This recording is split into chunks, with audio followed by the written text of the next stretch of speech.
কোন নবী রাসূলকে পরীক্ষা ছাড়া ছাড়ে নাই, আপনারা পরীক্ষা করবে, কারণ আপনাদের জন্য 10টা পৃথিবীর সমান একটা জান্নাত বাজেট করে রাখছে। পরীক্ষা ছাড়া দিবে না তো। এখন আমরা পরীক্ষা সহজে বুঝি, দেখবেন প্রত্যেকটা এলাকায় স্কুল থাকে, যারা মেট্রিক পরীক্ষা দিবে ওই পরীক্ষার উপযুক্ত হয়েছে কিনা স্কুলে একটা পরীক্ষা হয়, এটারে জানি কি পরীক্ষা কয়? টেস্ট পরীক্ষা। আজকে হলো আমাদেরও টেস্ট পরীক্ষা। 10টা পৃথিবীর সমান জান্নাত আমরা পাইতে পারবো কিনা এখানে হবে টেস্ট পরীক্ষা। বলবেন হুজুর স্কুলে টেস্ট হয়, আবার ফাইনাল তো সেন্টারে হয়, আমাদের কি ফাইনাল হবে? হ্যাঁ, আমাদেরও ফাইনাল হবে। টেস্ট পরীক্ষা হবে এখানে, আমাদের ফাইনাল হবে কবরে। ফাইনাল পরীক্ষাটা কোথায় হবে বলো? প্রশ্ন জানি কয়টা? সবাই বলো। 3টা প্রশ্ন মাত্র ফাইনাল পরীক্ষা। এখন টেস্টে আছি আমরা। আশা করি আজকে যারা মাহফিলের আয়োজন করেছেন, যারা মাহফিলে আসছেন, আপনারা মনে হয় টেস্টে এলাও হয়ে গেছে। আল্লাহ আমাদেরকে কবুল করো, সকালে বলো না আমিন। সকালে একবার একটা ডাক দেন, আল্লাহু আকবার। আমরা টেস্টে এলাও হয়েছি, এখন ফাইনাল হবে কবরে। টেস্ট পরীক্ষা হয় স্কুলে, ফাইনাল হয় সেন্টারে, আর রেজাল্ট দেয় বোর্ডে। আমাদের টেস্ট হবে ওয়াজের মাঠে, ফাইনাল হবে কবরে। প্রশ্ন মাত্র 3টা। দুনিয়ায় মেট্রিক পরীক্ষার্থীরা 8 দিন আগে যদি কোনো প্রশ্ন আউট করতে পারে, বলুন এই প্রশ্ন যারা পাইছে তারা কি ফেল করব?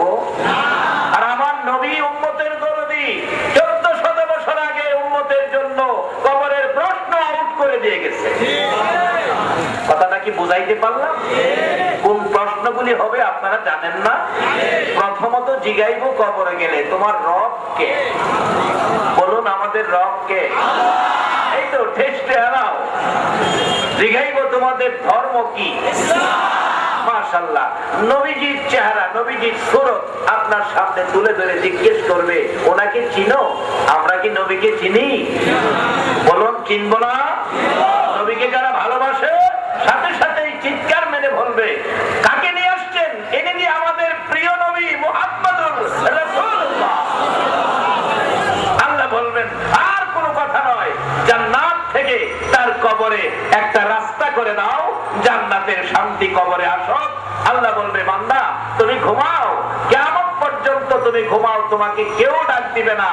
হাশরের ময়দানে আমি আল্লাহ তোমাকে ডাইকা ডাইকা উঠায়া জান্নাতে ঢোকাবো। সেই পরীক্ষার প্রশ্ন আউট করে দিয়ে গেছে।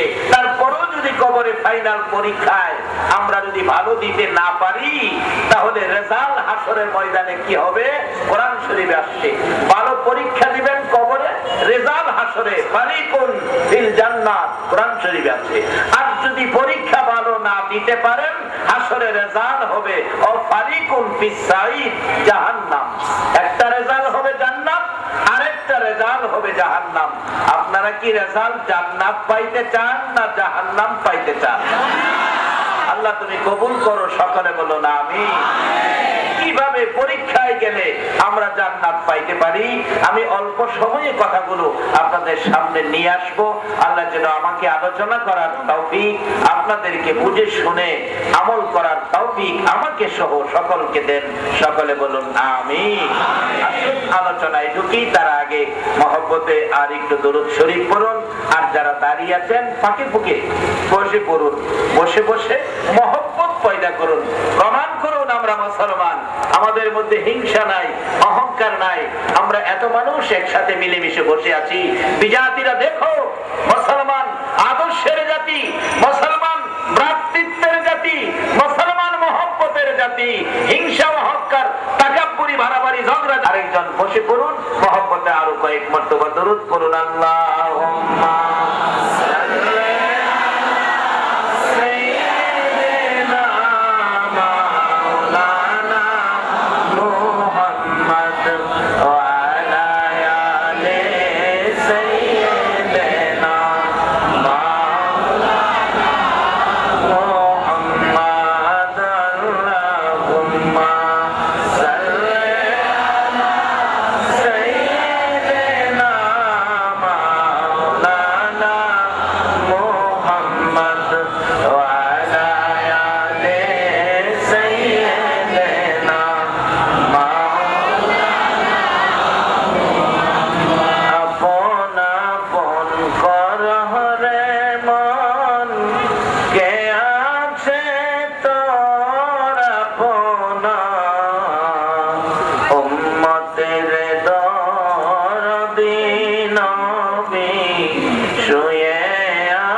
জানাইতো কি, যে আল্লাহ আমাদেরকে আখিরি নবীর উম্মত করে দুনিয়ায় দিয়েছেন, আমাদের জন্য এর চেয়ে বড় পাওয়ার, এর চেয়ে বড় চাওয়ার আর কিছুই নাই।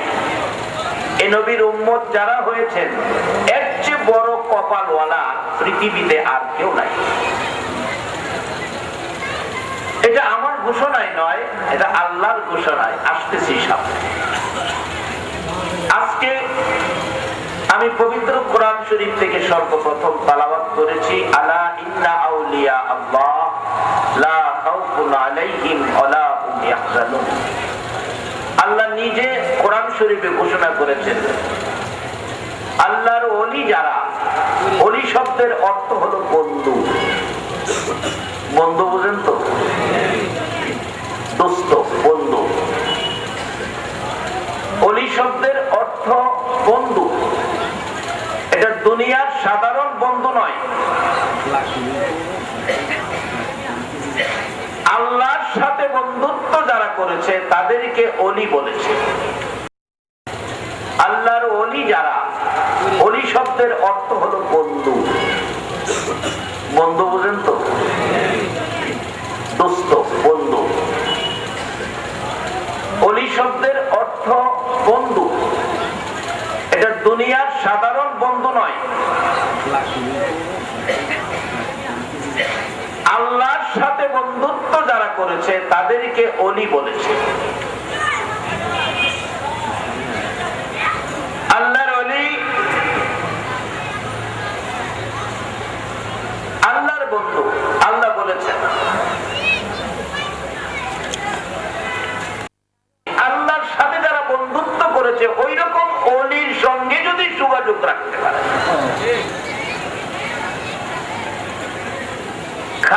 খাজাগার স্মরণে আজকের মাহফিল। এরকম ওলিদের পক্ষে থাকেন, বিপদে কাজে লাগবো। কারণ হাসরের কোর্টে আমাদের দেশের কোন উকিল ওকালতি করতে পারবে না।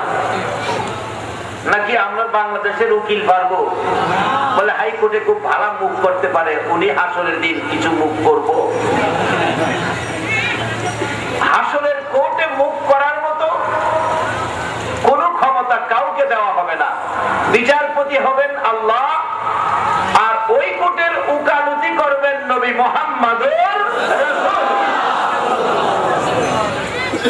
আর কিছু অনুমতি পাবে চার তরিকার জ্ঞান সম্পূর্ণ ওলিগণ। কারণ নবী বিদায়ের পরে ইসলামের নেতৃত্ব দিয়েছে আল্লাহর ওলিরা। এই ভারতবর্ষে কোন নবী রাসূল আসে নাই। আমরা ভারতবর্ষে ইসলাম পেয়েছি আল্লাহর কসম, আল্লাহর ওলিদের কাছ থেকে। ওই ওলিরা তখন হাসরের ময়দানে বলবে, আল্লাহ আমাদের দুইটা কথা শুনতে হবে। তোমার নবী বিদায়ের পর আমরা বাড়িঘর ছেড়ে দেশে দেশে ঘুরে ঘুরে এই নবীর বাণী, নবীর দায়িত্ব নিয়ে আমরা ইসলাম প্রচার করেছিলাম। আল্লাহ এই প্রসঙ্গে আমাদের কিছু কথা, তারাও হাসরে মুখ করার, সুপারিশ করার অধিকার পাবে। আর পাবে যারা ইসলামের জন্য আমার নবীর পক্ষে যুদ্ধের ময়দানে গিয়ে কলিজা ছেদ্রু করে দিয়েছে, গলা কাটিয়েছে, ইসলামের জন্য জীবন দিয়েছে, তারাও হাসরের দিন কিছু সুপারিশ করার অধিকার পাবে। আর একজন পাবে সুপারিশ করার অধিকার, যিনি কোরআনে হাফেজ। এক একজন কোরআনে হাফেজকে 40 জন, কোন কিতাব লেখে 10 জন, 10 জন জাহান্নামী সুপারিশ করে জান্নাতে নেওয়ার অনুমতি দেওয়া হবে। আর সকল নবী রাসূলগণ বসে থাকবে, কোনো কথা বলার অধিকার তাদেরকে দেওয়া হবে না। খাজেগা ভারতের জমিনে এসে এই ভারতবর্ষে ইসলাম প্রচার করেছে। 90 লক্ষ বেদিনকে কালিমা পড়ায়া মুসলমান বানাইছে। ভারত থেকে এসে ভারতে আসছেন নবীজির নির্দেশে। খাজেগা বীর ছিলেন খাজা উসমান হারুনি। অল্প বয়সে খাজা মঈনুদ্দিন বেলায়েতের উচ্চ স্তরে পৌঁছে গেছে। অনেক সময় স্কুলে ছাত্ররা রোল নাম্বার 1 হয়, এরকম আছে না? আচ্ছা, 1 হয় কি যায় গাদা হ্যাঁ হয়, না যায় বা বালা হ্যাঁ হয়? খাজা মঈনুদ্দিন চিশতি বেলায়েতের উচ্চ স্তরে 1 নম্বরে পৌঁছে গেছে অল্প বয়সে। খাজা উসমান হারুনি একদিন বললেন, মঈনুদ্দিন, ওই যে আগুন পূজারীরা আগুন করে আগুনের পূজা করতেছে, তোমাকে একটু পরীক্ষা করি কোন স্তরে পৌঁছছো, কার পক্ষে আপনারা বসে আছেন, কাকে ভারতের জমিনে নিযুক্ত করেছেন ইসলাম প্রচারের জন্য। আমার নবী নিজে বললেন, একটু আগুন নিয়ে আসো। আগুন আনতে গেলে আগুন পূজারীরা আগুন দিতে রাজি না। উনি বললেন, আপনারা আগুনের পূজা করেন কেন? বাবারে মৃত্যুর পরে আগুন দিয়ে জ্বালাইবো যাতে কষ্ট না হয়, সেই জন্য তারে পূজা করি। যে একজন আগুনের ভিতরে জানতো, পাগল পূজারীরা, আরে বাবা পাগল নাকি, আগুনের ভিতরে কি যাওয়া যায়? তাইলে পূজা করে লাভ কি? আপনারা পূজা করেন, যাইতে ভয় পান। আমি মঈনুদ্দিন আগুনের পূজা করি না, আমি আগুনের মালিকের পূজা করি। আমি একটু আগুনের ভিতরে যাই। আরে না বাবা, পুরে ছাই ছাই হয়ে যাইবা। অল্প বয়স বাচ্চা ছেলে, বাচ্চা আপনারা দেখেন আমি একটু পুরে যাই কিনা। ভিতরে যাইয়া ঢুকছে আগুনের ভিতরে, দুইটা কিছুক্ষণ খারিয়া দেহে আগুনে কিছু কয় না। সুবহানাল্লাহ কইতেন না? আরে আখিরি নবীর উম্মতরে আগুনে কিছু কইবো, আগুনের বাড়ি কই? আমার নবী যদি সৃষ্টি না হইতো, আগুনের সৃষ্টি হইতো, এই নবীর উম্মতরে কিছু কইলে খবর আছে। কারণ আল্লাহ নিজেই তো আপনাদের, এখন তো নোবেল পুরস্কারের যুগ, আপনারা নোবেল বিজয়ী কুরআন শরীফে ঘোষণা করেছে আপনাদের উদ্দেশ্যে, কুনতুম খায়রা উম্মাতিন উখরিজাত লিন-নাস। এটা আমার ঘোষণাই নয়, কোরআন শরীফ। আল্লাহ বলছে সকল নবীর উম্মতের মধ্যে আখেরি নবীর উম্মত হলো উত্তম, সকল মানুষের মধ্যে আপনারা হলেন শ্রেষ্ঠ। তাইলে আপনাদের গায়ে আগুন স্পর্শ করবে, তাই তো আল্লাহর এই শ্রেষ্ঠত্বের ঘোষণার উপর কলঙ্ক এসে যাবে। আপনাদের গায়ে আগুন স্পর্শ করতে পারে না, যেহেতু আল্লাহ আপনাদেরকে শ্রেষ্ঠ ঘোষণা দিয়েছে। কিন্তু চরিত্রে যদি কিছু ভেজাল থাকে, তাইলে কিছু ধরতে পারে।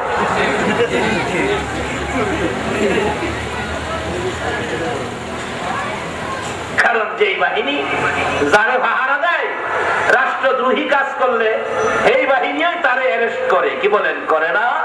কেন? রাষ্ট্রদ্রোহী কাজ করেছে। আমরা শ্রেষ্ঠ আল্লাহর ঘোষণায়, সকল সৃষ্টির মধ্যে আমরা শ্রেষ্ঠ। আল্লাহ কোরআনে বলেছে আমরা হলাম আশরাফুল মাখলুকাত। আচ্ছা, আল্লাহর কথা কি সত্য না মিথ্যা? তাহলে আমরা যদি আশরাফুল মাখলুকাত হই, তাহলে আমরা যেমন সৃষ্টি, আগুনও তো সৃষ্টি, আগুনের চাইতে তো আমাদের পাওয়ার বেশি। আমরা যদি আশরাফুল মাখলুকাত হই, আমরাও সৃষ্টি, ফেরেশতারাও সৃষ্টি, ফেরেশতাদের চাইতেও আল্লাহর কসম এই নবীর উম্মতের দাম বেশি। কিভাবে বেশি? আসতেছি সামনে। একটু লম্বা হইলে আপনাদের কষ্ট হইব না? আবার আমারে রাইখা যাইবেন না? ও আচ্ছা, সময় হইলে কমু।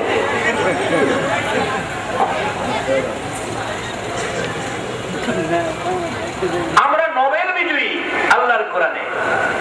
আগুনের ভিতরে খাজা মঈনুদ্দিন, সুবহানাল্লাহ বলল। আগুন কিছু কয় না। খাজা বাবা কয়, আমারে কিছু কস না। আগুনে কয়, কবু কই, যেই পোশাক গায়ে দিছো, এই পোশাক দেখলে ভয় পায়। পোশাকটা কি? লা ইলাহা ইল্লাল্লাহ মুহাম্মাদুর রাসূলুল্লাহ। খাজা মঈনুদ্দিন চিশতি রাহমাতুল্লাহ আলাইহি বেরিয়ে আসছেন, আমাকে আগুনে পোড়ায় না, দেখি আমার পক্ষে যদি কেউ থাকে তাকেও আগুনে পোড়ায় কিনা। বাইরিয়া দেহে এক সাধু বাবু বাচ্চা ছেলে কোলে নিয়ে এই তামসা দেখতেছে। ওই সাধু বাবুর গোলারে টান্দা কোলে লইয়া খাজা মঈনুদ্দিন আগুনের ভিতরে ঢুকছে। ঢুকার পরে অনেকক্ষণ দাঁড়িয়ে নিচ্ছে, চারদিকে আগুন পূজারীরা কয় হায় হায় হায়। আর মরছে মঈনুদ্দিন, মরত, আমরা সাধু বাবুর গোলারে মারলো। অনেকক্ষণ পর আগুন থেকে বেরিয়ে আসলে সবাই চেক করে দেখে এই মঈনুদ্দিনের পক্ষে আগুনে থাকার কারণে মঈনুদ্দিনের ইজ্জতে সাধু বাবুর পোলার গায়ের একটা পশমও আগুনে পোড়াইতে পারে নাই। তার জীবনী সাক্ষী দেয় এই অনুষ্ঠানে 850 আগুন পূজারী ছিল। এই ঘটনা দেখে সকলেই কালিমা পড়ে মুসলমান হয়ে গেছে। এরকম অনেক ঘটনার পর খাজা উসমান হারুনি খাজা মঈনুদ্দিনকে নিয়ে যাইতে যাইতে খানায়ে কাবায় গেছে। খানায়ে কাবার পাশে গিয়ে ডাকতেছে, ও আল্লাহ, আমার মঈনুদ্দিনকে কবুল করো। গায়েবী আওয়াজ হলো, আমি তোমার মঈনুদ্দিনকে কবুল করেছি। খাজা উসমান হারুনি বলেন, এবার মদিনায় নিয়ে যায়, নবীজির দরবারে হাজির করি। নবীজির দরবারে হাজির করে দিলেন। নবীজি বলতেছেন, তোমার মঈনুদ্দিনকে আমার আল্লাহ কবুল করার আগে আমার সাথে কথা হইছে।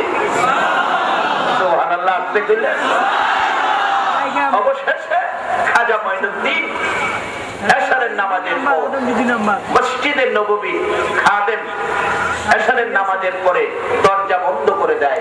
10টার পরে কোন মানুষ মসজিদে নববীর ভিতরে থাকতে দেয় না, দরজা বন্ধ করে দেয়, সব বাহির করে দেয়। কিন্তু নবীজি খাদেমকে ইশারা করে বলছেন, মঈনুদ্দিনকে থাকতে বলো। খাদেম বললেন, মঈনুদ্দিন থাকেন, সব বেরিয়ে যান। এখন লক্ষ লক্ষ মানুষের মধ্যে মঈনুদ্দিন তো অনেক, শত শত মঈনুদ্দিন দাঁড়ায় রয়েছে। আবার জিজ্ঞেস করলেন, হুজুর মঈনুদ্দিন তো অনেক, কোন মঈনুদ্দিনকে বলছেন? নবীজি রওজা পাকের ভিতর থেকে বলছে, মঈনুদ্দিন চিশতিকে থাকতে বলো। বলল, মঈনুদ্দিন চিশতিকে আমি, তুমি থাকো। সব বেরিয়ে গেছে। রাত্র গভীর, রওজা পাকে বসে আছে, চারদিক অন্ধকার বন্ধ হয়ে গেছে। খাজা মঈনুদ্দিন বলেন, আমি গভীর রাত্রে নিরিবিলি দেখি পূর্ণিমার চাঁদের মতো রওজা পাকের উপরে কে যেন উঠে বসে গেছে। আমি জ্ঞান হারা হয়ে গেলাম এই অবস্থা দেখে। আমার মাথায় হাত বুলাইয়া বলছে, মঈনুদ্দিন জ্ঞান হারা হইলে হবে না। আমি তার জীবনী থেকে বলছি, তার জীবনী পড়ে বলছি, তোমাকে হিন্দুস্তানে যেতে হবে, কালিমার দাওয়াত হিন্দুস্তানের জমিনে পৌঁছাইতে হবে। উনি বললেন, হুজুর আমি হিন্দুস্তান চিনি না, কিভাবে যাব? রাসূল পথ দেখাইলেন, ম্যাপ করে দিলেন, এইভাবে তুমি হিন্দুস্তানের জমিনে পৌঁছো। রাসূলের নির্দেশে ভারতের জমিনে এসেছে। খাজা আতাই রাসূল আস্তে আস্তে পৌঁছে গেছেন খাজা বাবা হিন্দুস্তানে। আয়েশা পিত্তিরাইয়ের বাড়ির কাছে আস্তানা গাড়লেন। পিত্তিরাই কয় না, এইভাবে এই মুসলমান ফকির আমার বাড়ির পাশে আস্তানা গাইরা থাকবে, এটা আমি মানতে পারি না। তোমরা তাকে এখান থেকে তাড়িয়ে দাও। আপোষে যদি না যায়, ধাক্কা দিয়ে তাড়িয়ে দাও। আল্লাহ বলছে, আমার ওলিদের সাথে যদি কেউ বেয়াদবি করে, আমি আল্লাহ তাদের বিরুদ্ধে যুদ্ধ ঘোষণা করি। আচ্ছা, আল্লাহর সাথে যুদ্ধ করে কেউ পারবেন? আরে চারটে ভাতলা হানা যদি ঠিক মতো দেয়, আড়াইয়ার বহরের চারটে ভাতলা হানা দিলে তাই দিয়ে যায় না। আল্লাহর সাথে যুদ্ধ করে পারবেন কিভাবে? কিছু হিন্দু লোক পাঠাইছে, তাকে এখান থেকে তাড়িয়ে দাও। আয়েশা বলতেছে, মঈনুদ্দিন এখান থেকে চলে যাও, আমাদের পিত্তিরাইয়ের ঘোড়া গাধা গরু এখানে বাঁধে, এখান থেকে তুমি সরে যাও। উনি বললেন, বাবারে আমি তো পিত্তিরাইয়ের জায়গায় বসি নাই, আমি আমার আল্লাহর জায়গায় বসছি, তোমরা আমারে তাড়াইতে চাও? আচ্ছা শুনো, বসো, তোমরা বসো, আলোচনা করি। বসাইছে, বসানোর পরে আর উঠতে পারে না, সকলের ওই ফাঁসা মাটির সাথে লেগে গেছে, খালি টানে উঠতে পারে না। এটা হলো ওলিদের কেরামত। এটা কি ওলিদের? রাসূল বলছে, কেরামতুল আউলিয়ায়ে হক, ওলিদের কেরামত সত্য। রাসূল বলে গেছে, খাজা মঈনুদ্দিন তরবারি দিয়ে নয়, লাঠি দিয়ে নয়, বোমা মাইরা নয়, শুধুমাত্র কেরামতি দিয়ে, নবীর আদর্শ প্রেম ভালোবাসা দিয়ে 90 লক্ষ হিন্দুকে কালিমা পড়ায়া মুসলমান বানিয়েছে। এখনো দেখে দেখেন খাজার দরবারে পুরুষ উপলক্ষে মুসলমান যদি হয় 5 লক্ষ, হিন্দু বলে থাকে 3 লক্ষ। আরে মুসলমান তো মহিলারাও মাথায় কাপড় দেয় না। খাজার দরবারে যায় দেখো, হিন্দুরাও মাথায় কাপড় দিয়ে আদমের শহীদ অলির দরবারে বসে থাকে। হিন্দুরা অলির দরবারে আদমের শহীদ আছে, আর মুসলমানদের মাথায় কাপড় নাই। বাবারা বসুন, আমি চাইতেছি অলির পক্ষে বসতে আপনাদের কি মন চায়? তাইলে আপনারা বসবেন। আপনার আরো ভাই যদি আসে, তাদেরকে বসতে দিবেন না? প্রমাণ করেন আমরা মুসলমান, আমরা শান্তির জাতি, আমরা আদর্শের জাতি, আমাদের হিংসা নাই, আমরা দলা দলাদলি করি না, আমরা মিলেমিশে থাকি। এটা একটু প্রমাণ করে এক ভাই আরেক ভাইকে 1 ইঞ্চি 2 ইঞ্চি জায়গা থাকলেও একটু চাইপা চাইপা আরেকজনকে বসতে দেন। আল্লাহ কবুল করুক। সকলে বলুন আমিন। মহব্বতে দুরূদ শরীফ পড়ুন আর সামনে বাড়ুন। আর যারা দাঁড়িয়ে আছেন দয়া করে বসে পড়ুন আল্লাহুম্মা সাল্লি সাইয়্যিদিনা মাওলানা মুহাম্মদ ওয়া আলা আলি সাইয়্যিদিনা মাওলানা মুহাম্মদ আল্লাহুম্মা সাল্লি সাইয়্যিদিনা মাওলানা মুহাম্মদ ওয়া আলা আলি সাইয়্যিদিনা